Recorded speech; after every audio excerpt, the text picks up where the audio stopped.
On the left-hand side, go to Uploads. Upload the video files that you want by clicking Upload Files. And once your video files have been uploaded, you can drag it across into the page. And then you can start editing this video file in Canva. If you do not have any video files, you can go to Templates on the left-hand side. And depending on if you're on the free plan or the pro plan, you can use these templates here provided by Canva.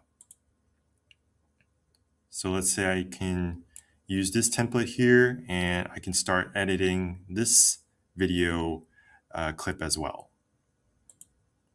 So if you have any questions or comments, be sure to leave it down in the comment section below. If you enjoy my videos, consider subscribing to my channel. Thank you and have a great day.